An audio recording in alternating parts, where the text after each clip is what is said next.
ఏంటి తిథులు మాసాలతో ఉన్నటువంటి ఇండియన్ క్యాలెండర్ వెనకాల ఇంత ప్రిసైజ్ ఆస్ట్రోనామికల్ క్యాలిక్యులేషన్స్ ఉన్నాయా? ఇవి కేవలం రిలీజియస్ బిలీఫ్స్ కావు. ఇంతకీ ఇప్పుడు నడుస్తున్నటువంటి అధిక మాసం వెనకాల ఉన్నటువంటి క్యాలిక్యులేషన్ ఏంటో తెలుసా?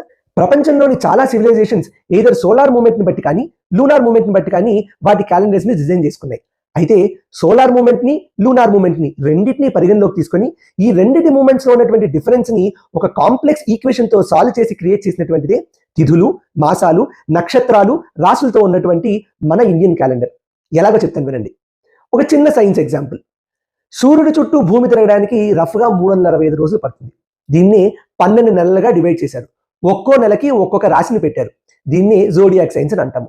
ఈ మూమెంట్ ని సోలార్ మూమెంట్ లేదా సౌరమానము అంటాం. ఇది గుర్తుపెట్టుకోండి. అలాగే చంద్రుడు భూమి చుట్టూ తిరగడానికి రఫ్గా 30 రోజులు పడుతుంది. దీన్ని లూనార్ మూమెంట్ లేదా చాంద్రమానము అంటాం. అయితే ఎగ్జాక్ట్ గా 30 రోజుల్లో తిరగదు కదా చంద్రుడు. రఫ్గా 29.5 డేస్ లో తిరుగుతాడు. కాబట్టి 29.5 into 12 months which is 354 days. So ఇక్కడ చిన్న తేడా వచ్చింది. లూనార్ మూమెంట్ లో 12 సార్లు చంద్రుడు తిరగడానికి 354 డేస్ పడితే సోలార్ మూమెంట్ లో భూమి సూర్యుడు చుట్టూ తిరగడానికి 365 డేస్ పట్టింది. ఈ రెండింటిని కలిపి కదా మనం క్యాలెండర్ క్రియేట్ చేయాలి. ఈ రెండింటి మధ్య ఉన్నటువంటి డిఫరెన్స్ 11 డేస్. దీన్ని మన భారతీయ శాస్త్రవేత్తలు ఎలా సాల్వ్ చేశారు? ఈ ఇయర్ సోలార్ మూమెంట్ కి లూనార్ మూమెంట్ కి మధ్య 11 డేస్ గ్యాప్ వచ్చింది. దీన్ని ఇలాగే వదిలేసాం అనుకోండి. నెక్స్ట్ ఇయర్ ఇంకో 11 డేస్, ఆ నెక్స్ట్ ఇయర్ ఇంకో 11 డేస్, ఇలా 11 డేస్ పెంచుకుంటూ వెళ్తే ఈ ఇయర్ ఏప్రిల్లో వచ్చినటువంటి చైత్ర వైశాఖాలు ఇంకో 10 ఏళ్లకి ఏ జూన్లోనో జూలైలోనో వస్తాయి. దీనివల్ల ఋతువులు అన్ని ఫార్వర్డ్ అయిపోతాయి కదా.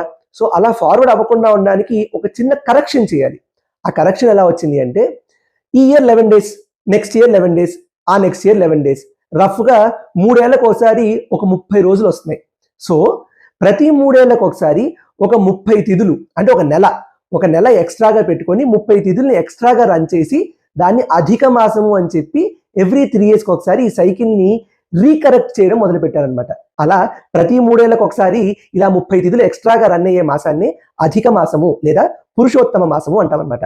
అది 3 ఏళ్ల తర్వాత ఈ ఇయర్ మే 17 నుంచి జూన్ 15 దాకా వచ్చిందనమాట. మే 16 వరకు వైశాఖ మాసం ఉంది.